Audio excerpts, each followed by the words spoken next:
있는 성도가 다시 한번 인사합니다. 하나님의 은혜와 사랑이 함께하기를 축복합니다. 한 아이가 교회 갔다 와서 집에서 큰 소리를 기도를 하고 있었어요. 아마 교회에서 잘 배웠나 봅니다. 기도를 하는데 하나님 자전거를 주세요. 하나님 자전거를 주세요. 그러면 큰 소리로 집에 와서 기도하는 거예요. 그러니까 엄마가 그 아이에게 타이릅니다. 얘야, 하나님은 조그만 소리로 해도 다 알아들으신다. 그러니까 이 아이가 알았다는 듯이 고개를 끄덕이면서 엄마한테 이야기합니다. 알아요, 엄마. 근데 큰 소리로 말해 아빠도 들을 수 있어요. 그랬다는 거예요. 할렐루야. 자전거는 아빠가 사주니까. 하나님께서 오늘도 우리를 택하여 불러주셨습니다. 믿으십니까? 하나님께서 너희가 나를 택한 것이 아니요 내가 너희를 택하여 세웠나니. 하나님께서 우리를 택하여 이 시간 우리를 불러주신 이유는 하나님께서 이 시간 우리들과 함께하기를 원하고, 하나님께서 우리를 택하여 불러주신 그 믿음에 우리가 믿음으로 하나님 앞에 나가기를 원하고, 하나님께서는 그 가운데서 크신 은혜와 사랑을 베풀어 주시기를 원하십니다. 이 시간도 우리의 모든 것을 알고 계시고 우리의 삶 가운데 삶의 모든 부분까지도 다 감찰하고 계신 그 하나님 앞에 우리의 마음과 정성과 뜻을 다하여 또한 하나님 앞에 나갈 수 있는 귀한 시간 될 수 있기를 주님으로 축복을 드립니다. 계속해서 이제 사도행전 말씀을 살펴보는 데에 초대교회 성도들 가운데 크신 어떤 부활의 소망이 있고 또 크신 은혜를 받아서 그들이 서로 유무상통하는 그런 삶의 모습이 있었습니다. 그런데 많은 성도들이 하나님 앞에 자발적으로 물질을 또 내어놓기도 하고 밭과 또한 집을 팔아서 하나님 앞에 다 드려서 또 하나님께 영광을 돌리는 일들이 있었습니다. 그 가운데 바나바라는 사람도 있었고, 오늘 본문에서 가서 보니까 또 한 부부를 이야기를 하고 있습니다. 아나니아와 삽비라는 그 부부가 또 크신 은혜를 받아서 그의 소유를 팔아서 하나님 앞에 바치게 되어지는데, 놀라운 것은 그런 이 아나니아와 삽비라 이 부부도 분명히 하나님 크신 은혜가 있었기 때문에 전 재산을 팔아서 하나님 앞에 바치기로 결심했단 말이에요. 네, 그 다음이 다른 성도들과 다른 점이 있었어요. 오늘 본 말씀 2절 말씀 가서 보니까 2절 말씀, 그 값에서 얼마를 갖춤에 그 아내도 알더라. 얼마만 가져다가 사도들의 발 앞에 두니. 우리 사도행전 5장에 있는 사건을 우리가 말씀도 읽었습니다만, 이 아나니아와 삽비라가 한날 한시에 죽음을 당하는 어떤 모든 사람들이 정말 하나님을 두려워할 정도의 그런 사건이 일어나게 되었어요. 네, 우리가 이 본 말씀을 잘못 보게 되어지면 사도들 앞에 자기의 전 재산을 팔아서 일부만 드린 것으로 인해서 또 말씀을 잘못 읽으면 일부만 드린 것이 잘못되었나 또 그렇게 오해할 수가 있습니다. 네, 그런 것이 아니에요. 본 말씀에 가서 보면 아나니아와 삽비라가 소유를 팔아서 사도들 발 앞에 두었는데 2절에 본 말씀이 있듯이 얼마를 감추었다는 얘기예요.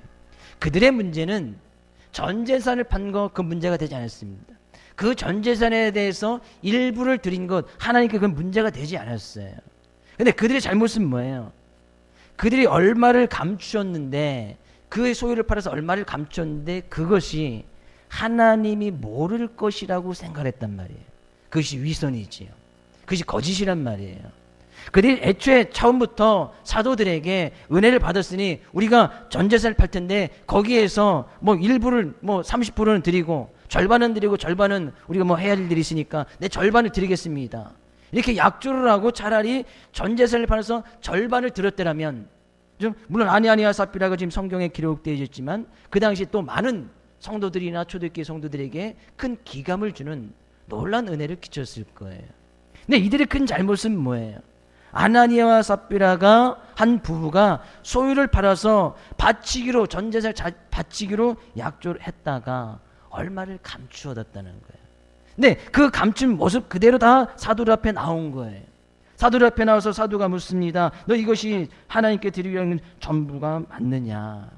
전부가 맞다 라고 이야기했던 것은 뭐예요? 그것은 사도들을 속일 수 있고 하나님을 속일 수 있다고 착각하고 있었단 말이죠. 하나님은 그들이 일부를 감추면 전혀 모를 것이라고 생각을 한 그것이 그들의 큰 잘못이었다는 얘기예요. 물론 우리는 때로는 은혜를 받아서 하나님께 드리는 거 또 즐겨 기뻐해 드립니다. 행여나 아나니아 삽부로처럼 이 부부가 합의가 된 거예요. 그죠? 부부가 합의가 돼서 전 재산을 팔아서 하나님께 드릴 의향이 있는 성수분이 있다면 꼭 저와 상담을 하시고 하나님께 드려야 돼요. 그거 다 드린다고 해서 교회에서 기뻐 하지 잘 않습니다. 제가 있는 한은 아마 그럴 것 같아요. 우리 부부가 합의해서 전 재산 다 팔아서 하나님께 드리기로 했습니다. 교회에서 받아주십시오 하면 제가 선뜻 받을 것 같아요? 할렐루야. 그럴 수도 있을 것 같아요. 그러나 꼭 저하고 상담을 하셔야 돼요. 괜히 그랬다가 이 아나니아 삽비라처럼 아주 그대의 참된 생명을 아주 비참하게 끝내버리는 그런 일도 있을 수 있다는 거예요. 대부분의 성도들, 초대교회 성도들이 아나니아 삽비라와 같은 그런 모습은 아니었습니다. 전 재산이 다 팔아서 하나님 앞에 나와서 그것을 위해서 유무상통하고 가진 자나 가지지 못한 자나 부유한 자나 가난한 자나 다 함께 통행해서 사는 아주 교회다운 모습이 있었지만 아나니아와 삽비라와 그런 부부처럼 하나님을 속일 수 있을 것이라는 그것이 가장 큰 잘못이었다는 얘기예요. 아나니아와 삽비라 부부가 초대교회 성도들처럼 믿음이 있어서 전 재산을 팔 수 있었지만 그것은 성경이 말하는 믿음이 아니었어요. 다른 사람들이 다 팔아서 드리니까 다른 사람이 드리니까 우리도 같이 드려야 되지 않나. 다른 사람들이 다 나오니까 우리도 나가야 되지 않나. 다른 사람들 하나님께 예배를 드리니까 우리도 가서 예배를 드려야 되지 않나. 이것을 갖다 우리는 종교적인 활동이라고 이야기해요. 군대에서 가서 보면 또 이제 매 주일마다 이 교회 갈 사람, 절에 갈 사람, 천주교 갈 사람 하면서 다 모집을 하는데 종교 활동 갈 사람 이렇게 모집을 해요. 종교 활동 갈 사람 모집해요. 그래서 교회 갈 사람, 이 절에 갈 사람, 천주교 갈 사람 다 나눠가지고 교회를 갖다 인솔 하고 종교 활동이 끝나면 근데 그들의 입장에서 볼 때는 그것이 종교 활동이에요. 우리는 물론 교회를 나갈 때 종교 활동한다 라고 종교적인 열심을 가지고 나온 것은 아니지만 때로는 군인들 가운데는 그런 경우도 있어요. 교회 가면 초코파이 주고 절에 가면 떡 주고 천주교 가면 이제 음료수 주고 하니까 그런 종교적인 열심에 따라서 나가는 친구들도 종종 있다가 믿음이 들어간 친구들도 있어요. 근데 우리가 이 시간 주님 앞에 나온 것이 종교적인 열심 때문에 나와서는 안 된다는 거죠. 남들이 다 가니까 주일이니까 그냥 때가 되었으니까 그냥 주님 앞에 나왔다면 그것은 종교적인 열심에 불과하다니 우리는 그것을 갖다가 믿음이라고 이야기하지는 않는다는 거예요. 남들이 다 전 재산을 팔아서 하나님께 드리니까 나도 팔아서 드려야지. 물론 그 가운데서는 어떤 믿음의 모습이 조금 있었기 때문에 전 재산이 팔긴 했지만 그 가운데 일부를 감추었다. 하나님 앞에 온전한 믿음의 모습으로 나가지 못했다는 거예요. 왜?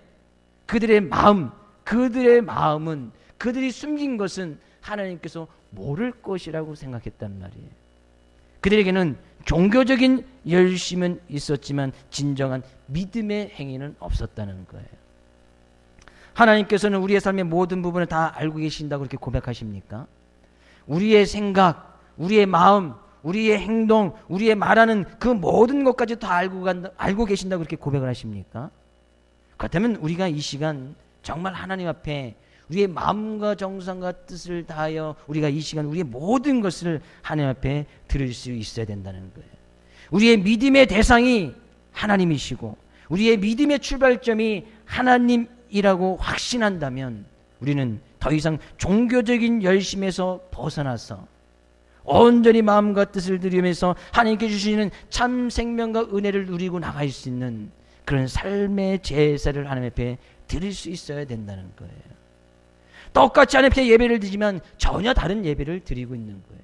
똑같이 하나님 앞에 나오지만 똑같이 그가 전 재산을 드려서 전 재산의 일부를 감춰서 그 재산을 드렸어도 상당히 많은 액수지 않겠습니까? 네, 똑같이 하나님께 드렸지만 어느 누군가에게는 그것이 자기의 생명을 스스로 갉아먹는 참 생명을 결코 누리지 못하는 그런 부부로 성경에 기록되어지고 있더라 하는 얘기예요. 시편서의 기자의 고백을 한번 우리가 읽어볼까요? 시편 139편 1절에서 4절 말씀입니다. 같이 읽어보겠습니다. 여호와여 주께서 나를 살펴보셨으므로 나를 아시나이다.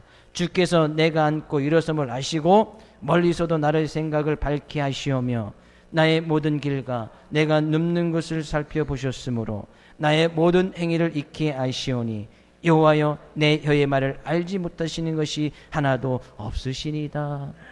하나님은 우리의 생각, 우리의 행위, 우리의 말, 우리의 모든 것을 다 살피시고 다 알고 계신 분이라고 시편에서도 그렇게 고백을 하고 있습니다.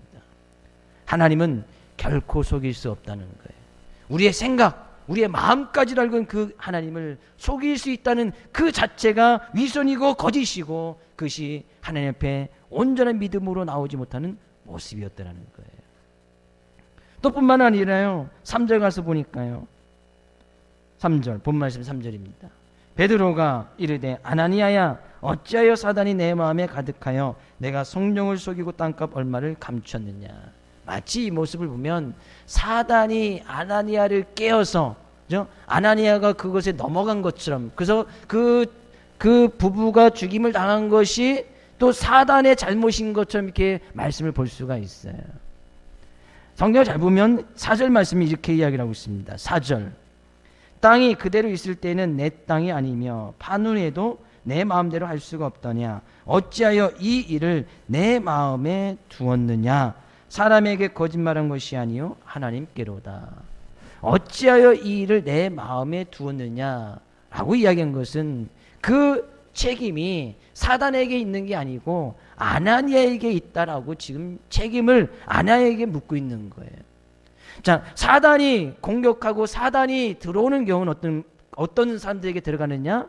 그 마음에 일부 얼마를 감추어서 하나님을 속일 수 있다고 생각하는 그런 어떤 물질적인 욕망이 있고 하나님 앞에서 위선된 마음을 가지고 있는 그 사람들이 사단의 공략 대상이 되어진다는 거예요.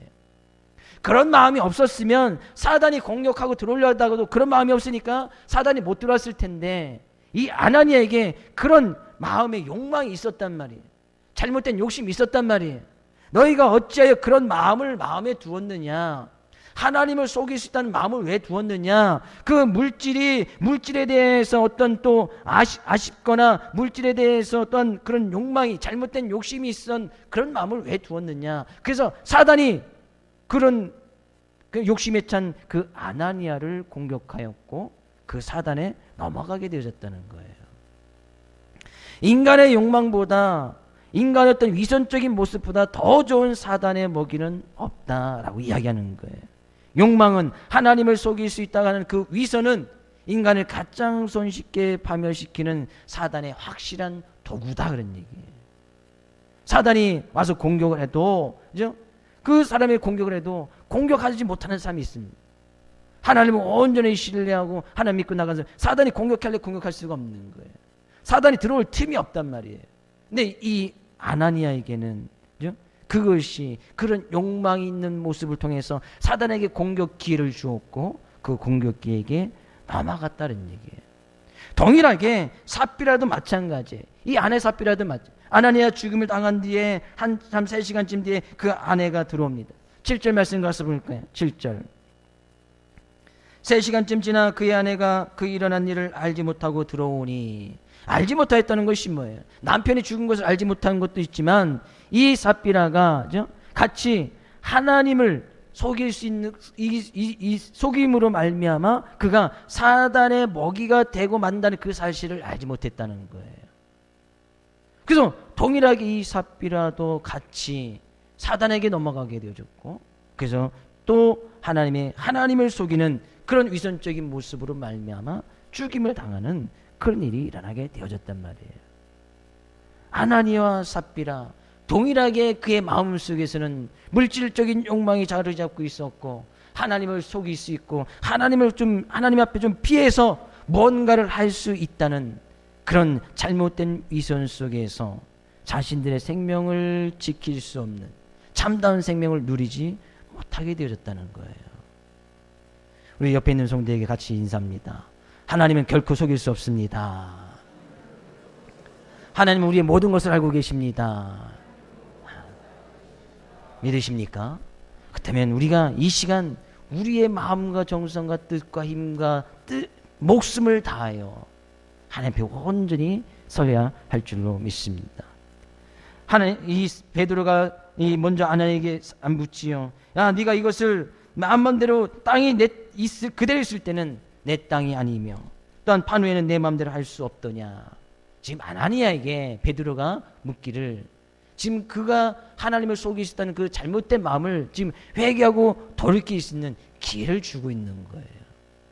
너 정말 하나님께 거짓된 모습으로 나올 수 있느냐? 인간적인 눈으로 이 아나니아와 삽비라는 사도들만 속이면 됐다고 생각할 수 있었을 거예요.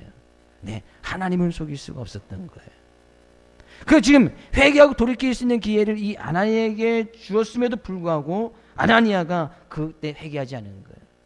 그러니까 그 말이 떨어지고 이 아나니아의 혼이 떨어져서 죽임을 당하게 되었다는 거예요.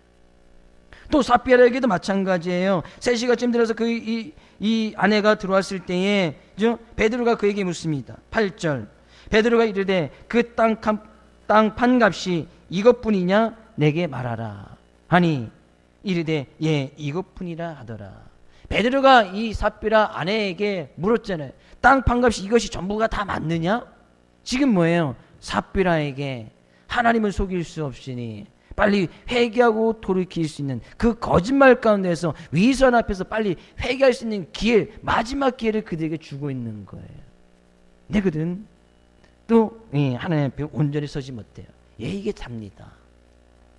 하나님을 속일 수 있다고 생각했다는 거예요. 그래서 삽비라도 그날 같이 죽임을 당하게 되어졌다는 얘기예요.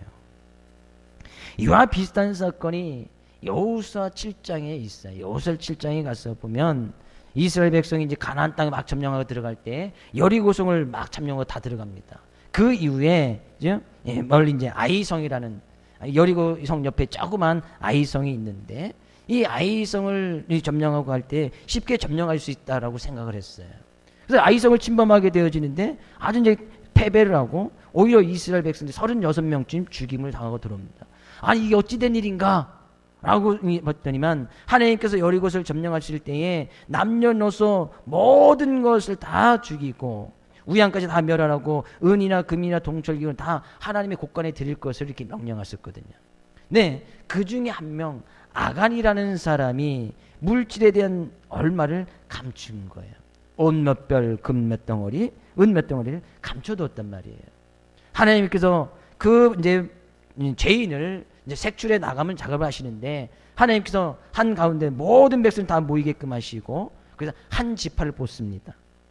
또 그 다음에 그 가운데 많은 지파 가운데서 한 족속을 뽑고 그 가운데서 한 가정을 뽑고 또 한 사람을 뽑게 되었어요. 지금 아간에게 어떻게 보면 점점 그 범위가 줄어드는 12지파에서 한 지파 뽑고 많은 또 족속 가운데 또 한 족속 뽑고 또 그 가운데 많은 부류의 또 가족들이 있는데 그 한 가족 뽑고 그 한 사람 뽑을 때 많은 지금 기회를 점점 좁혀가고 있는 거예요. 아간은 분명히 알 수 있을 거예요. 그 한 족속 계속 좁혀올 때마다 설마 나만 물질을 탐하고 그 옷 몇 벌과 은금을 숨겼을까? 점점 별수록 하나님께서 지금 뭐하고 있는 거예요? 회개하고 돌이킬 수 있는 기회를 주는 거예요. 자복할 수 있는 지금 기회를 주고 있음에도 불구하고 아간은 끝까지 회개하지 않아요. 결국에 그의 아간이라는 사람이 밝혀지게 되어지고 그의 가족과 숨긴 모든 재물들이 다 하루아침에 몰살을 당하는, 그래서 그 이후에 그 가족이 멸살된 그곳이 이제 아골 골짜기, 아간이라는 이름을 따서 아골 골짜기가 되어진 거예요. 사람은 누구나 실수하고 죄를 범할 수 있습니다. 그러면 하나님께서는 죄를 범할 때마다 실수할 때마다 바로 하나님께서 응벌하시고 또는 처벌하시느냐? 아니에요. 하나님께서는 반드시 우리가 실수한 것을 깨닫게 하시고 회개하고 돌이킬 수 있는 기회를 반드시 주십니다. 반드시 그 기회를 주세요. 실수를 마미할 수 있는 기회를 주시고 쓰러지고 무너지고 때로는 낙마하고 낙심한다 할지라도 하나님께서 반드시 기회를 주세요. 회개하고 돌이킬 수 있는 기회. 어쩌면 오늘 이 시간이 하나님 앞에 회개하고 돌이킬 수 있는 마지막 기회가 될 수도 있을지도 모르겠어요. 어느 누군가에게는 오늘 이 시간이 마지막 기회일 수도 있단 말이죠. 그럼 뭐예요? 빨리 우리가 실수하고 또한 또 우리의 욕심에 또한 우리 하나님을 속일 수 있는 그런 위선된 모습이 있다면 빨리 회개하고 돌이켜야 된다는 거예요. 아나니아는 그렇게 사도들이 모였을 때 사도요, 저희들이 잘못했습니다. 내 물질적인 욕심 좀 들어가서. 삽비라에게 물었을 때 아닙니다, 이게 전부가 아닙니다, 저희들이 일부를 감추었습니다, 제가 잘못했습니다 회개하고 돌이켜 나갔다면 그 부부는 그날 죽임을 당하지 아니했을 거예요. 이들은 끝까지 거짓으로 대했고 하나님을 속일 수 있음을 그들이 붙들고 나오게 되었단 말이에요. 결국에 그런 욕망에 사로잡힌 이 사람들을 사단이 그 속에 들어가게 되어졌고, 이 사단에 의해서 그의 삶을 아주 이제 비참하게 마감하게 되어지는, 사단에게 빼앗겨 버리는 그런 부부로 성경에 기록되어지고 있더라 하는 얘기예요. 네요. 이런 일을 보니까요, 그들이 혼자 어느 한 사람이 그런 것이 아니에요. 9절 말씀 다시 한번 읽을까요? 9절. 베드로가 이르되 너희가 어찌 함께 깨하여 주의 영을 시험하려 하느냐. 보라, 내 남편을 장사하고 오는 사람들의 발이 문 앞에 이르렀으니 또 너를 메어 내가리라 하니.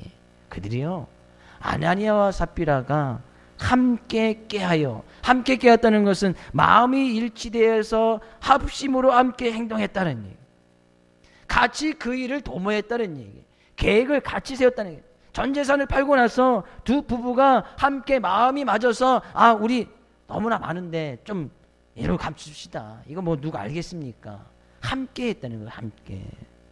2절에서도 이야기했잖아요. 그 값에서 얼마를 감추매 그 아내도 알더라. 얼마를 감춘 것을 아내도 알고 있었단 말이에요. 함께 깨하고 있었단 말이에요. 처음부터 이 부부는 서로 공모하여서 하나님을 속였다는 사실을 강조하고 있어요.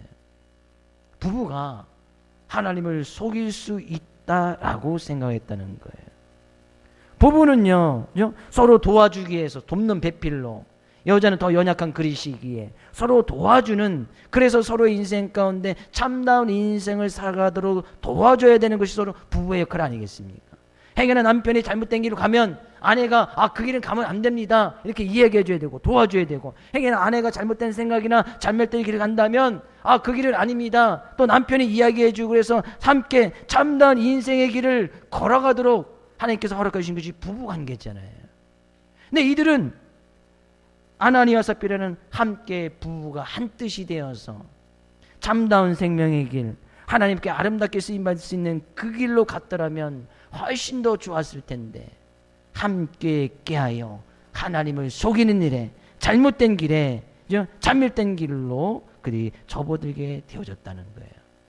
함께 깨하니까 누가 도와줄 사람이 없는 거예요. 왜? 옆집 사람은 그들이 깨하는 것을 알지 못하니까, 얼마를 갚은 것을 옆집 사람은 알지 못하니까. 남편 아내가 잘못된 길로 가려면 아내 삽비라가 응당 남편의 일을 가로막고 절대로 그러면 안 됩니다 라고 분명히 도와줘야 했을 텐데, 함께 깨어 그들이 잘못된 길로 접어든 그 결과가 천하보다 귀한 자신들의 생명을 사단에게 노략질 당하고 말았더라는 얘기예요. 그럼요, 우리들이 사단에게, 우리의 가정이, 우리의 부부가 사단에게 이 사단의 어떤 도구로 쓰임받지 않기 위해서는 지금 가정에서 부부가 지금 무엇을 함께 깨하고 있는가 잘 점검해 봐야 됩니다.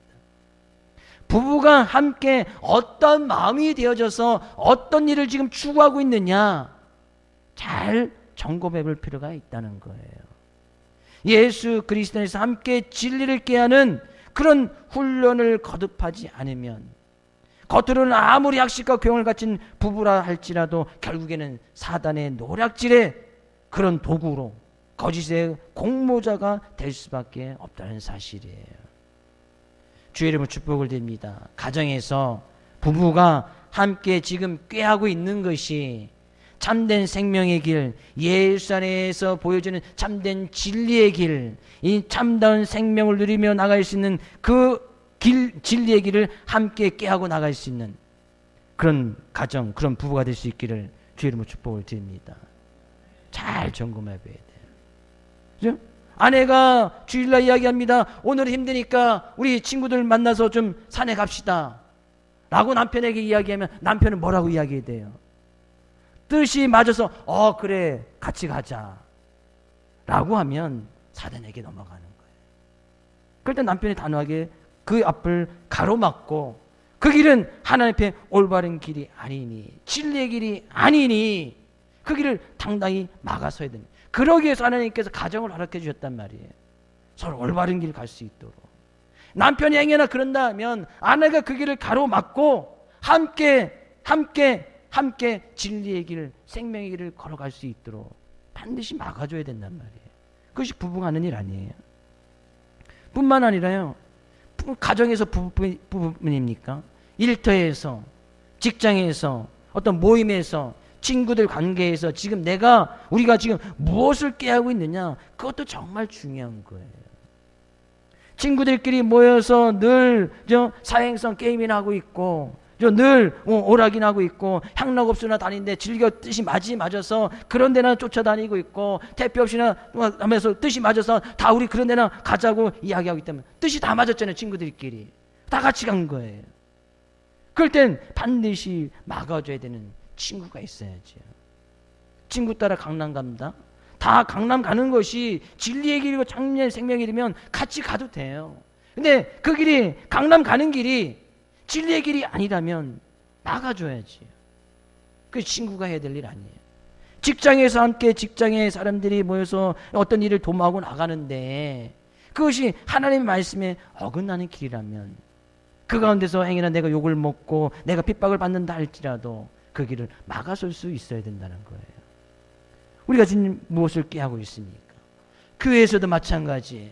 쌀 가족들이 지금 무엇을 꾀하고 있는지, 교회 성도들끼리 지금 만나서 우리가 무엇을 꾀하고 있는지, 또한 교회가 지금 계획하고 준비하는 것이 지금 우리가 무엇을 꾀하고 있는지, 함께 무엇을 이루며 나가야 하는가, 그것이 정말 중요하다는 얘기예요.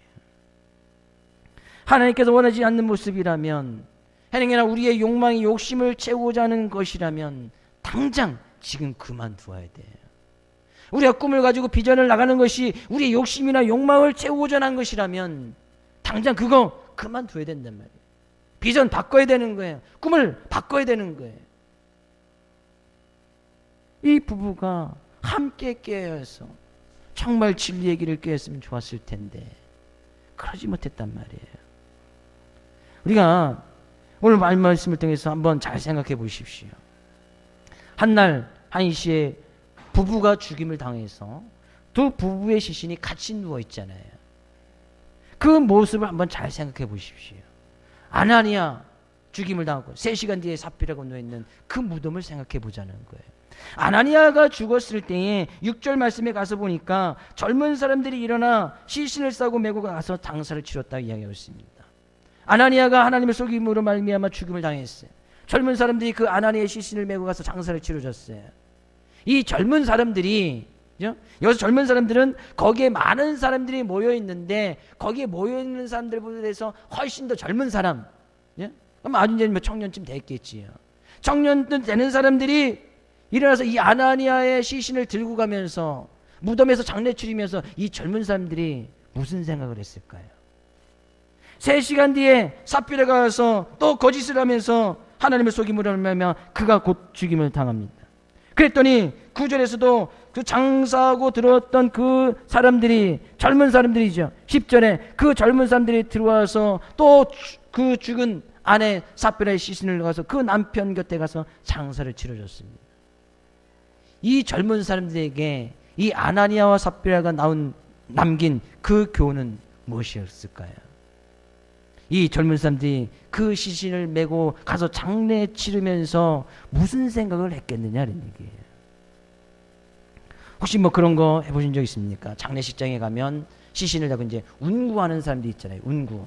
이제 관을 들고 뭐 장례차에 실든지 장례차에 가서 또 이제 어떤 이제 화장을 하면 화장터에 옮긴다든지 아니면 무덤을 한다면 이제 무덤 속에 이렇게 운구하는 사람들이 있잖아요. 보통 이제 관도 있고 무거우니까 보통 8명 정도가 이렇게 하잖아요. 뭐 친구들, 대부분 친구들이 하지요. 친구들이 하든지 아니면 이제 또 자녀들이 하든지 하잖아요. 저는 이제 이게 매보진 않았어요. 안 껴주더라고요.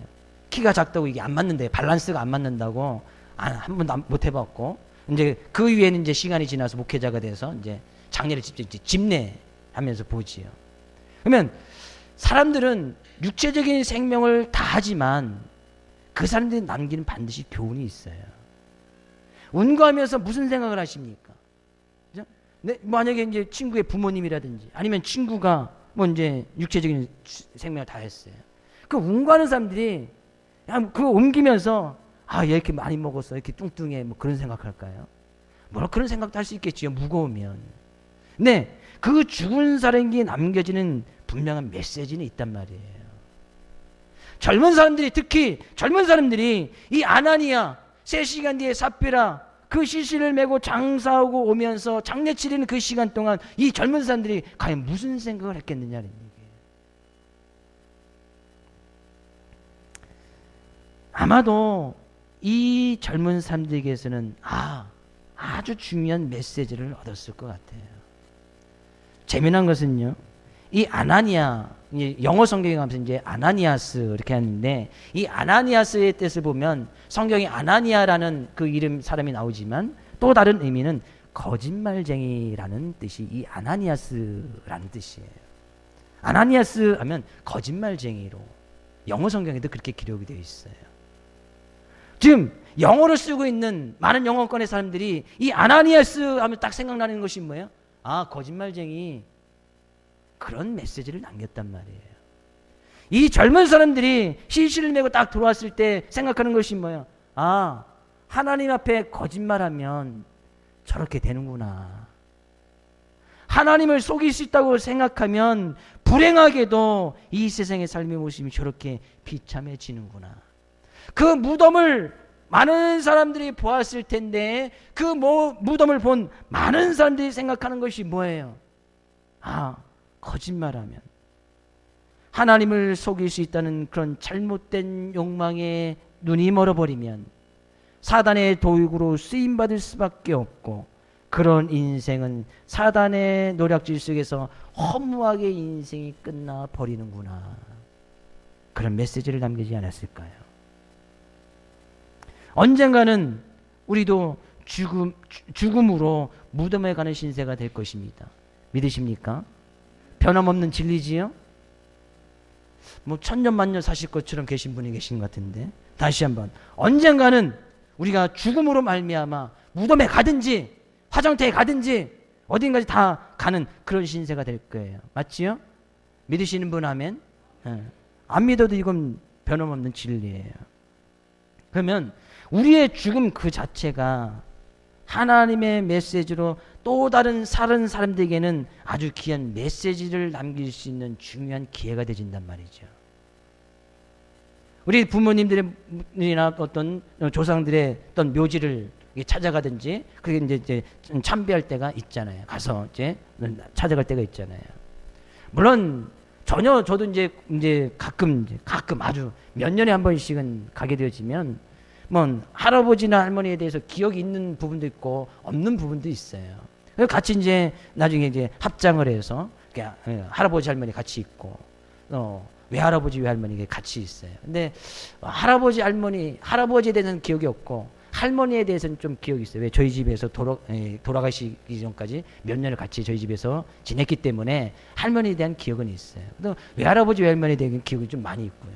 근데 거기 갈 때마다 그 할아버지와 할머니께서 저에게 베풀어줬던 그런 사랑, 저를 무척이나 이뻐하셨거든요. 할렐루야. 안 믿어도 괜찮아요. 이건 저만 아는 사실이니까.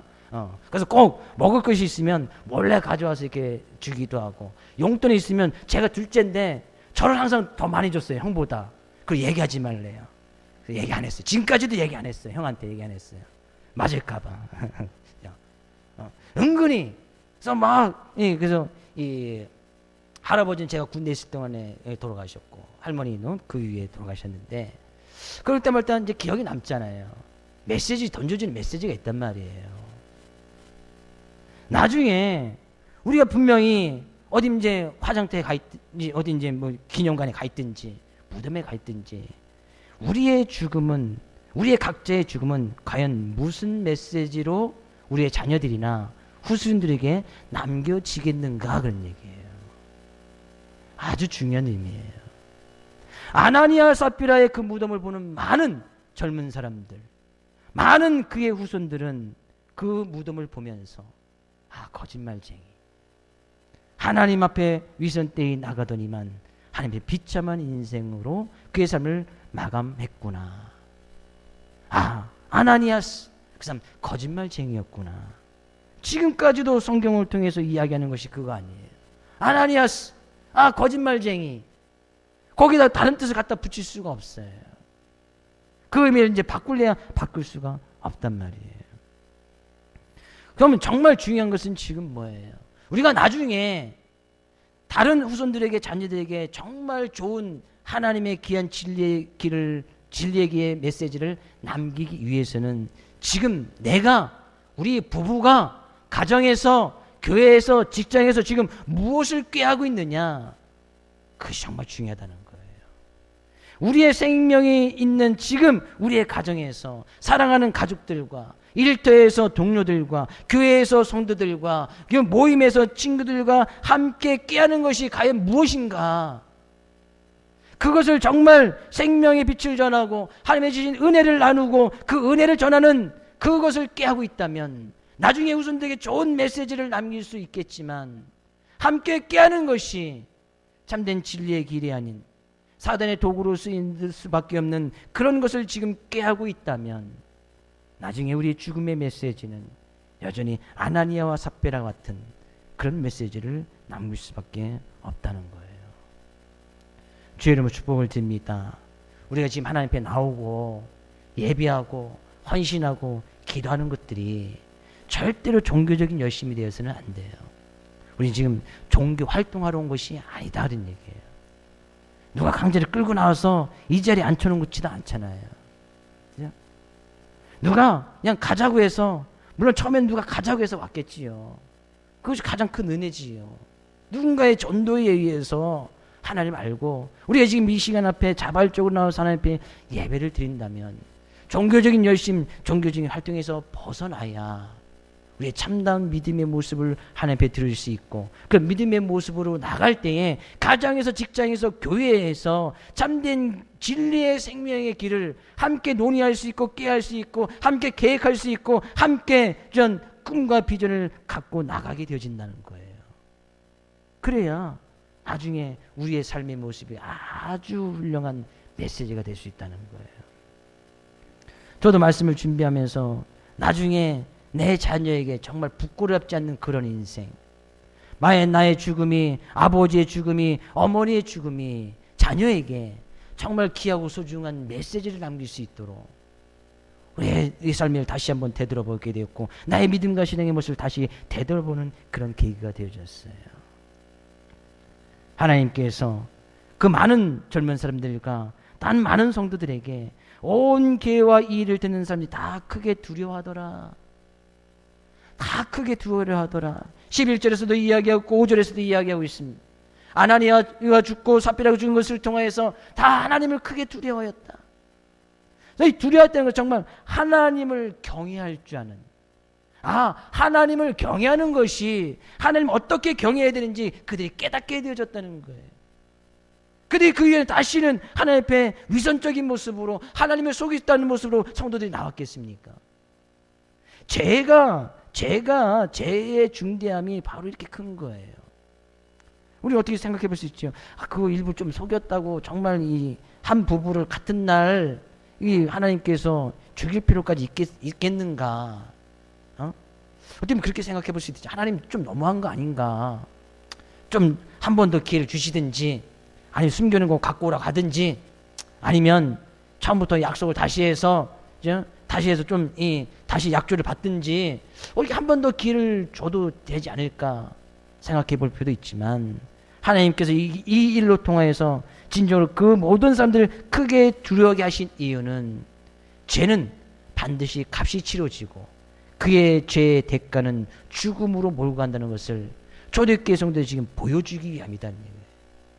지금 초대교회 성도들이 막 다 하나님을 예비하고 교회가 막 부흥하고 성장하고 있는데, 아나니아와 삽비라가 지금 찬불을 쫙 찌는 그런 모습이 되어진 거예요. 하나님께서 그것을 그냥 내버려 두실 수 없는 거예요. 그래서 그들이 하나님을 두려워할 줄 아는 아주 귀한 중요한 메시지를 받았다는 얘기예요. 하나님을 속일 수 없다는 그런 귀한 메시지를 받게 되어졌다는 거예요. 오늘도 이 말씀을 통해서 정말 우리는 하나님을 두려워할 줄로 믿습니다. 믿으십니까? 왜 우리가 하나님을 두려워야 됩니까? 하나님은 우리의 생각, 마음, 행동, 말하는 그 모든 것까지도 다 알고 계시니까. 우리가 이 사실을 믿는다면 우리는 정말 하나님을 두려워야 될 거예요. 지난 한 주간 우리 말에 실수 있었던 거, 생각에 실수했었던 거, 그 말 사람들은 잘 알지 못해요. 우리의 마음속에 무엇을 품고 있는지 우리는 잘 알지 못해요. 그러나 하나님을 알고 계시는 거예요. 정말 하나님을 두려워야 되지 않겠습니까? 우리의 행하는 모든 것 하나님께서 다 감춰주고 다 알고 계신다. 우리는 하나님 정말 두려워할 줄 알아야 돼. 정말 그 하나님을 두려워할 때에 정말 우리가 생각하고 계획하는 것들이 정말 아름다운 것, 귀하고 소중한 것이 꾀야지 되지고 또한 그것들을 계획하고 또 함께 도모해 나갈 수 있다는 거예요. 한 주간도 이 말씀을 가지고 진정으로 하나님을 두려워할 줄 암으로 말미암아 진정으로 우리가 생각하고 계획하고 말하고 행동한 그 모든 것들이 하나님 앞에서 말씀 안에서 하나님의 은혜 가운데 또한 지내며 살아갈 수 있는 귀한 한 주간 될 수 있기를 주 이름으로 축복을 드립니다.